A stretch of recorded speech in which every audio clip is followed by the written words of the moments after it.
Shalom saudara, Bapak Ibu dimanapun saudara berada sekarang, apa kabarnya? Tentu saya berharap semua baik kabarnya, baik jasmani, rohani, maupun jiwani kita semua. Nah, kita sebentar lagi akan makan makanan rohani yang luar biasa dari pasal ke-38 dari kitab Ayub. Satu pasal yang di seri pengajaran Ayub ini saya tunggu-tunggu karena pertama kalinya Tuhan akan berbicara tentang apa yang terjadi sama Ayub. Kita nanti akan lihat apakah Tuhan menjelaskan atau tidak, saudara. Tapi sebelum ke sana, saya mau ajak kita untuk masuk dalam hadirat Tuhan. Saya mau ajak kita memuji, menyembah Tuhan. Let's get in the presence of God, Tuhan. Saudara, mari kita puji Dia, sembah Dia. Katakan hal-hal yang manis buat Dia. Masing-masing saudara boleh berdoa untuk hampiri Tuhan, karena kita butuh Dia dalam kehidupan. Ya Radabashe, ya Radabashe, Jesus, you are great, oh my Lord.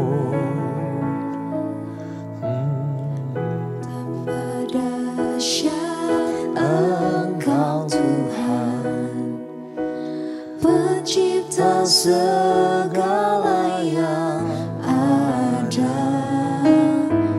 dulu, sekarang, sampai selamanya.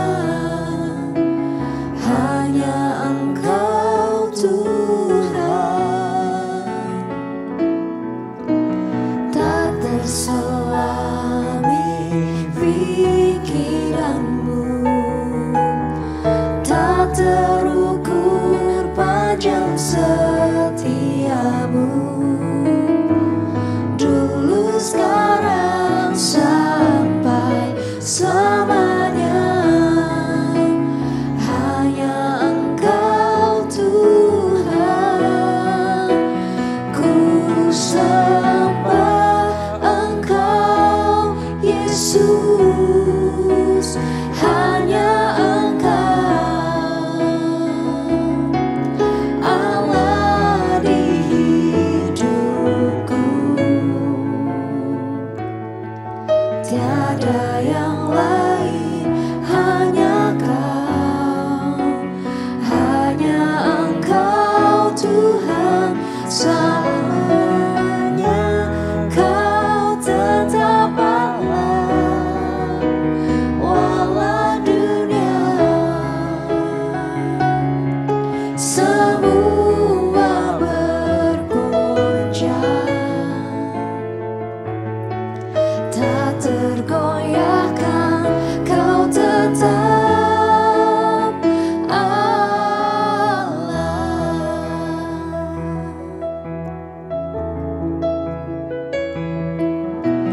Betapa dahsyat Engkau Tuhan, Pencipta segala yang ada, dulu, sekarang, sampai selamanya. Hanya Engkau Tuhan, tak terselami pikiranmu, tak terukur panjang setiamu, dulu, sekarang, sampai selamanya. Hanya Engkau Tuhan, ku sembah Engkau Yesus. Hanya Engkau Allah di hidupku, tiada yang lain, hanya Kau, hanya Engkau Tuhan. Selamanya Kau tetap Allah, walau dunia semua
Sebab Kau besar, perbuatanmu ajaib, tiada seperti Engkau,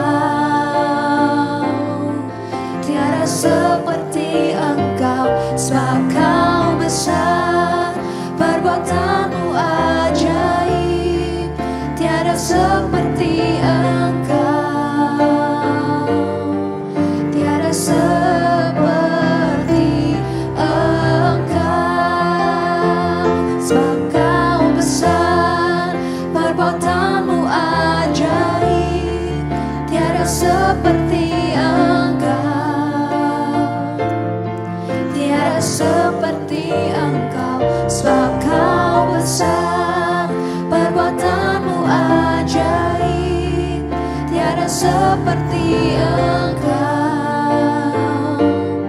tiada seperti Engkau.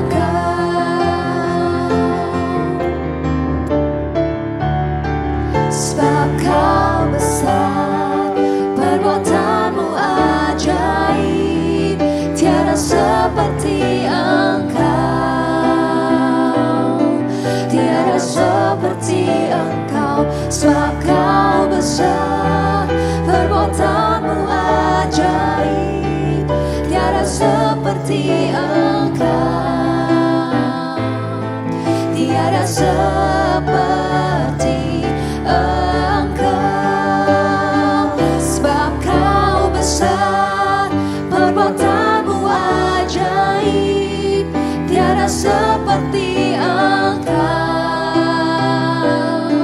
tiada seperti Engkau. Sebab Kau besar, perbuatanmu ajaib, tiada seperti Engkau, tiada seperti Engkau, tiada seperti Engkau, tiada seperti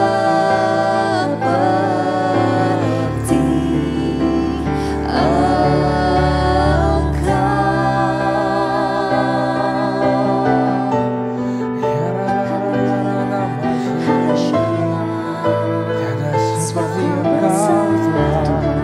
Kau besar, Kau ajaib, luar biasa Tuhan.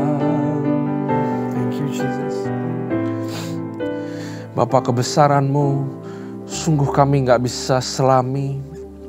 Kehebatanmu, hikmat-Mu, pengetahuan-Mu, kasih-Mu Tuhan, jauh melampaui dari apa yang kami pikirkan.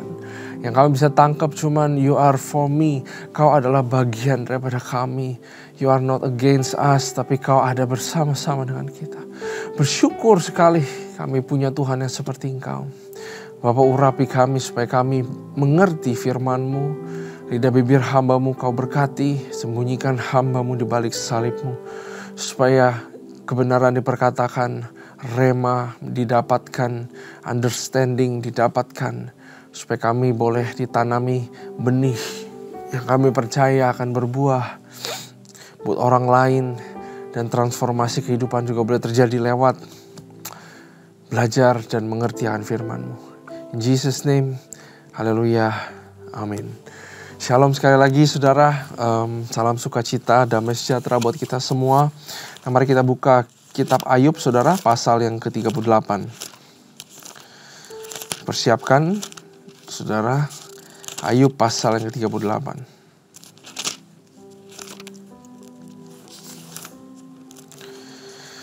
Setelah pasal 3 sampai 37, akhirnya Tuhan berbicara.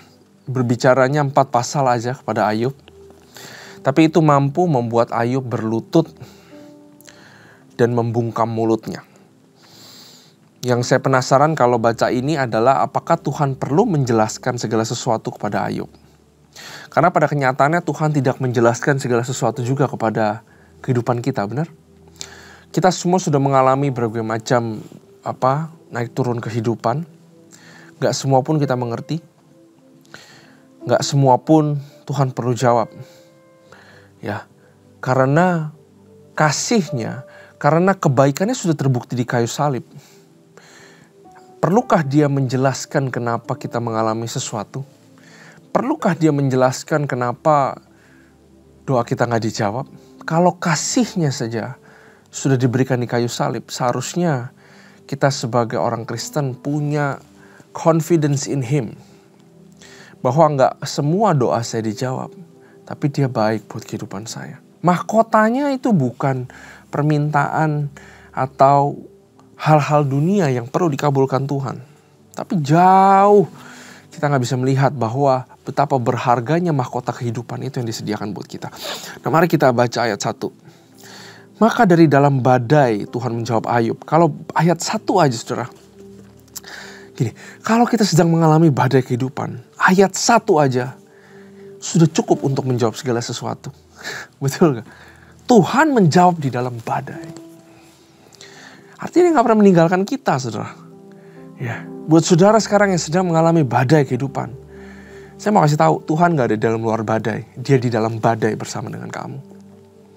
Ya, Tuhan gak pernah meninggalkan kita. Maka dari dalam badai Tuhan menjawab Ayub. Badai ini bisa dua ya, mungkin badai yang beneran terjadi pada saat itu, atau badai kehidupan. Ayat kedua, siapakah dia yang menggelapkan keputusan dengan perkataan-perkataan yang tidak berpengetahuan?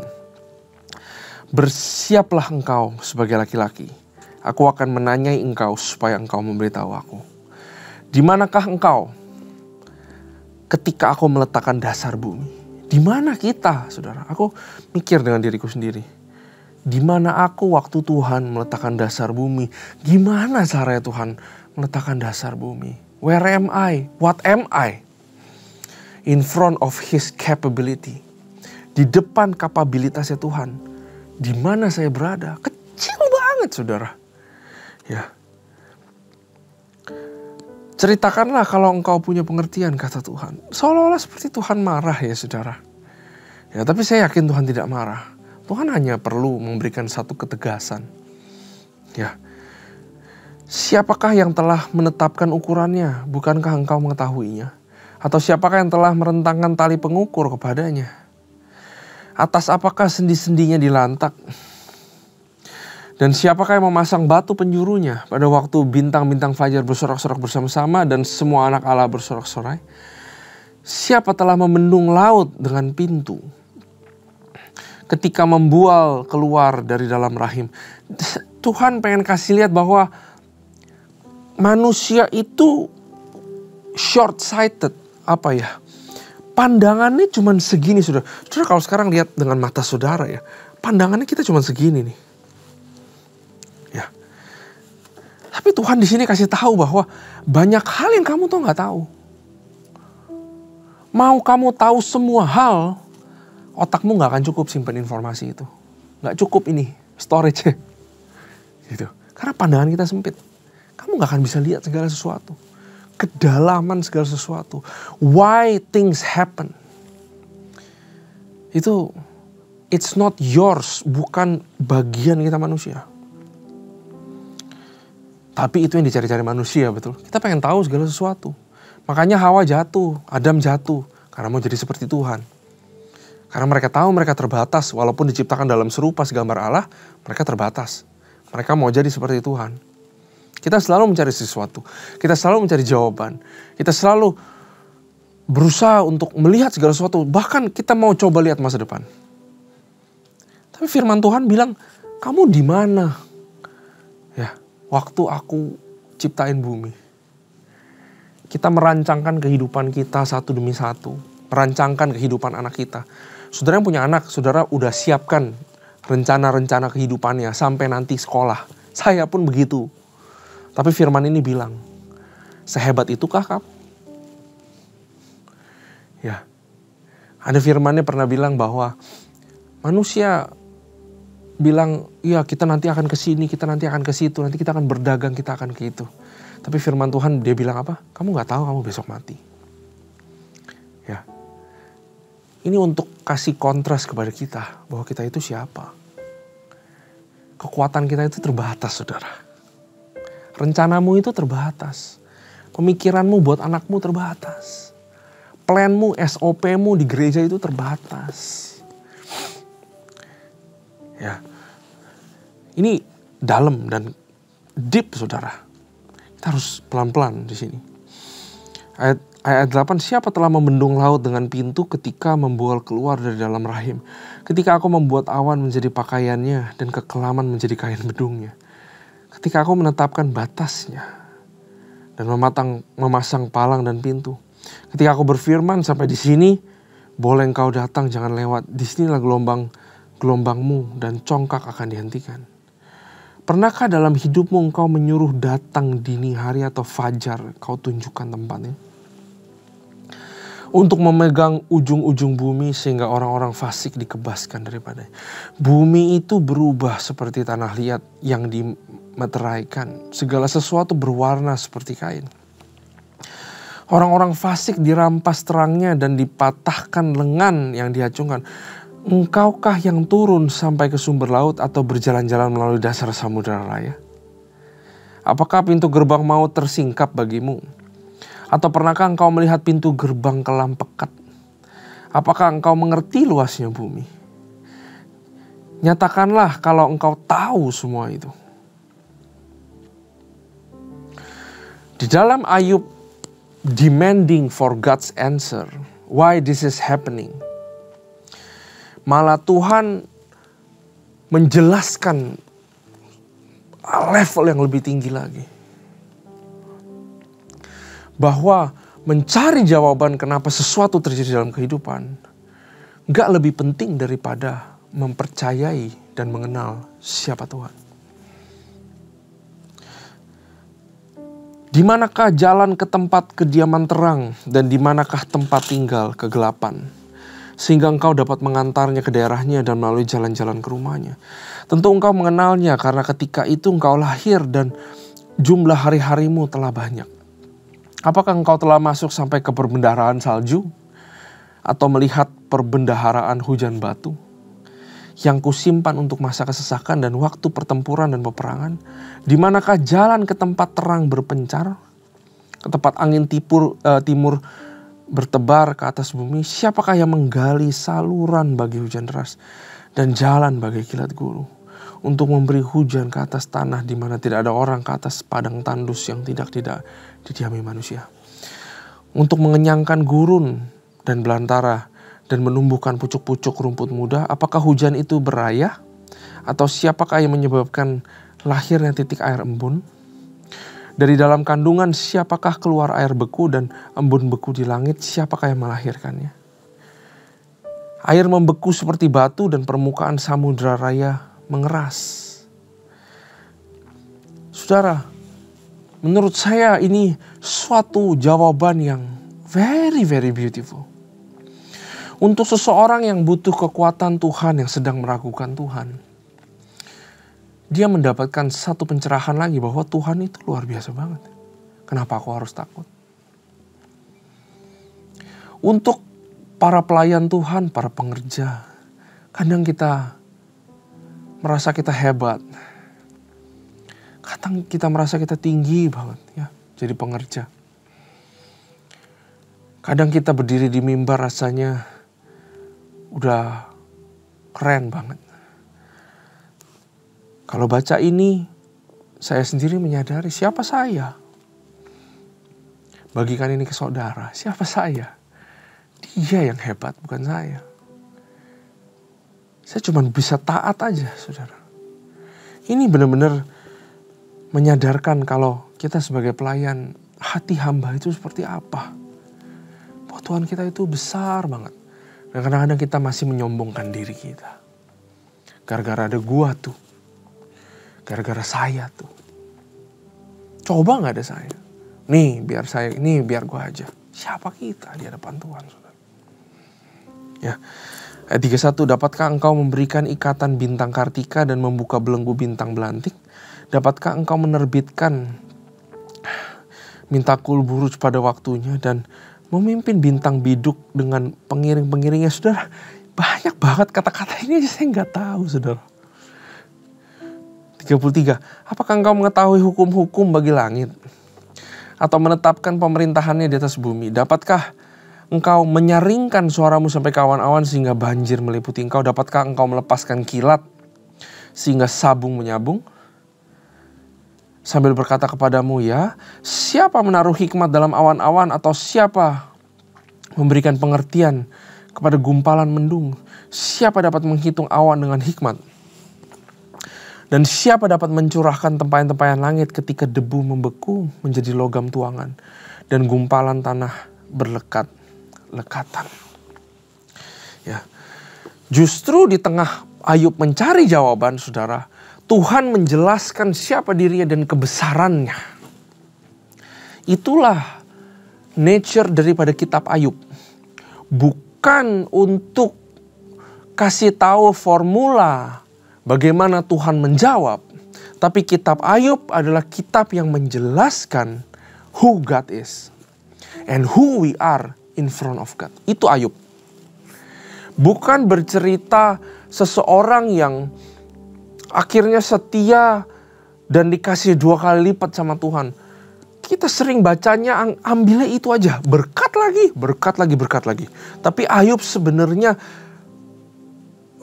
kitab untuk menjelaskan siapa dia. Who God is. And when you understand who God is, maka respon atau behavior kehidupanmu berubah. Kalau dimainin film animasi, saudara, waktu Tuhan bilang siapa dirinya, Ayub yang tadinya berdiri, teriak-teriak, berdebat. Yang satu kasih tahu Tuhan itu siapa, Ayub juga bilang Tuhan itu begini. Saya itu tidak berbuat dosa, begini gitu. Begitu Tuhan ngomong tentang dirinya, kalau dibuat film, saya yakin Ayub itu dia mulutnya terkunci. Gak bisa apa-apa. Dia sadari betapa kecilnya dia.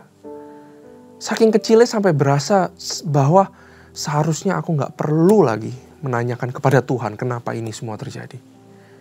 Apalagi kita, saudara, yang sudah ada buktinya Yesus mati di kayu salib. Perlu apa lagi? Gitu loh.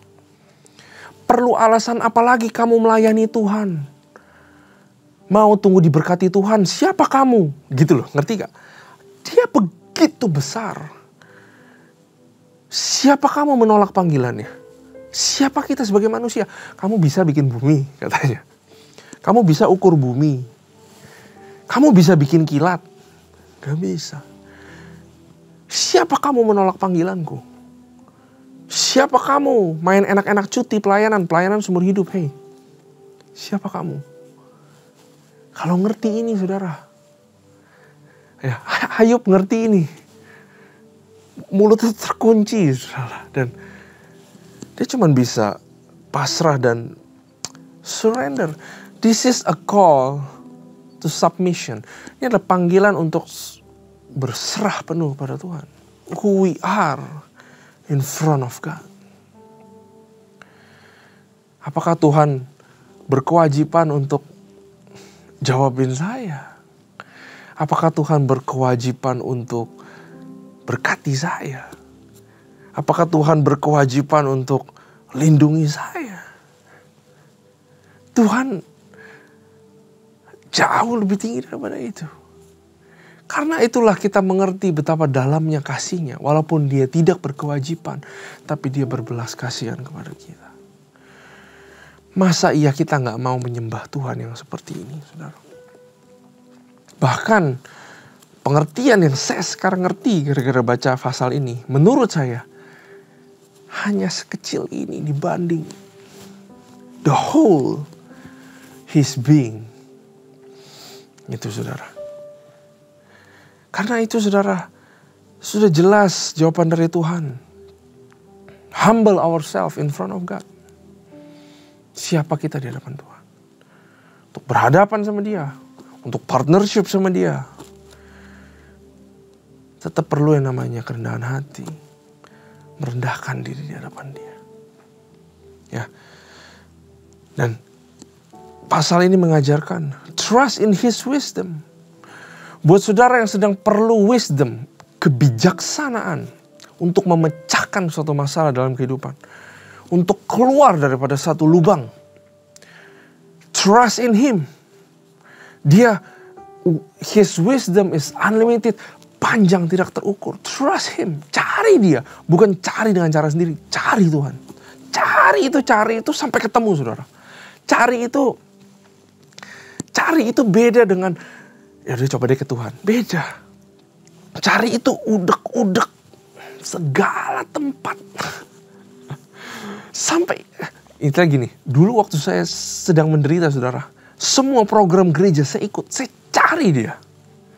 Semua firman, saya baca terus, saya cari Dia. Gitu. Ya, cari Tuhan. Karena Dia wisdom-Nya tidak terhingga. Dan akuilah di hadapan Tuhan bahwa hikmat kita itu gak ada apa-apanya di hadapan Dia. Ya. Ini adalah respon yang benar in suffering, in pain, di dalam kelemahan kita, di dalam pencobaan. Inilah, saudara, respon yang benar. Untuk tetap berkata bahwa Dia itu besar, Dia itu baik. Dia gak usah jelasin segala sesuatu. Bahkan kalau Dia gak perlu tolong saya, Dia gak perlu tolong saya. Itu full penyerahan sama Tuhan, betul? Seperti Esther waktu dia mau ketemu Raja Ahasiweros. Esther bilang ke Mordekai, semua puasa 3 hari. Pada hari ketiga aku akan menghadapi Raja. Dan tertulis dengan jelas kata Esther apa? Kalau aku mati, aku mati. Itu namanya full submissive. Kalau aku mati, aku mati. Raja tetaplah raja. Raja gak salah. Yang salah aku. Karena aku datang gak dipanggil. Itu loh. Isi hati, itulah. Hati. Penyerahan itu kayak begitu. Kalau hancur, aku akan hancur. Tapi aku akan tetap mendekat kepada Tuhan dan menyembah Dia selama-lamanya. Sama waktu saya mengalami kejadian, saudara. Waktu saya dan istri saya, anak kami yang pertama keguguran, saudara. Sakitnya itu sakit bukan main. Ya, saya percaya saudara juga pasti pernah mengalami kesakitan entah apapun halnya ya, saudara. Sakitnya bukan main, saudara. Tapi siapa kita untuk, saya bilang, siapa saya untuk bilang kepada Tuhan bahwa Tuhan harus, jangan bikin itu keguguran dong. Siapa saya? Dia Tuhan, kalau Dia mau ya Dia mau. Saya gak perlu tahu maksud dibalik sesuatu. Tuhan kalau izinkan itu, Dia izinkan itu dalam kehidupan. Nunggu udah hampir 4 tahun itu, saudara, saya gak punya anak. Sampai saya bilang sama istri saya, gak punya anak seumur hidup pun kita menyembah Tuhan. Gak punya anak seumur hidup pun Dia tetap Tuhan. Gak ada satupun yang kita bisa lakukan di dalam dunia untuk bikin Dia berubah pikiran. Saya gak mau bikin Dia berubah pikiran buat apalah. Tuhan adalah Tuhan, saya adalah saya. Saya ditebus, udah cukup itu satu. Submissive, saudara. Itu yang mau diajarkan kitab Ayub kepada kita. Tapi selain itu, kitab Ayub juga koin sebelahnya. Satu koin 2 sisi. Dua-duanya punya value. Yaitu apa? Di dalam kesesakan, Tuhan itu pasti menjawab. Respon hati kita begitu aja. Kita hanyalah seorang manusia. Tuhan adalah Tuhan. Tuhan menetapkan langkah orang percaya. Tapi di balik itu, Tuhan juga bilang bahwa, tapi saya selalu akan bersuara pada saat yang tepat. Begitu panjang dari pasal 3-37, akhirnya Tuhan ngomong sesuatu. Saudara yang sedang di dalam pergumulan, I want to tell you, selama kita punya sikap hati yang benar, Tuhan akan bicara. Walaupun saudara hatinya sedang kacau sehingga saudara gak bisa bersikap hati yang benar. Seperti Ayub, mungkin dia teriak-teriak marah-marah. Tapi saya mau bilang, Tuhan adalah setia. Dia pasti akan ngomong sesuatu. Dia pasti akan muncul. God is a God in difficult times. Tuhan justru paling sering keluar atau menyatakan dirinya in difficult times. Itulah Tuhan kita, saudara. Karena itu, saudara, saya benar-benar encourage saudara untuk benar-benar baca ulang pasal ke-38 sampai pasal yang ke-42. Untuk benar-benar ngedownload dan mengerti kebesaran Tuhan. Saat saudara dapeti kebesaran Tuhan, saat saudara benar-benar understand. Understand itu bukan di pikiran tapi di hati. Sampai saudara resapi itu dalam banget. Maka saudara pasti akan dapati sesuatu untuk kekuatan hidupmu. Entah apapun yang sedang saudara alami. Amin. Mari kita satu dalam doa. Tuhan, terima kasih buat firman ini yang begitu dalam. Untuk menjelaskan siapa Engkau dalam kehidupan kami. Kami gak salah menyembah-Mu Tuhan. Siapakah kami? Tapi Kau begitu baik kepada kami. Terus berikan kami rema dan pengajaran yang baru di dalam firman-Mu. Sehingga kami bertumbuh menjadi lebih dewasa. Dalam pikiran, dalam hati, dalam perbuatan. Dalam kata-kata, semuanya ya Bapa. Berkati program ini Tuhan. Karena program ini sungguh sangat memberkati. Hanya di dalam nama Tuhan Yesus kami berdoa. Haleluya. Amin. Tuhan Yesus memberkati.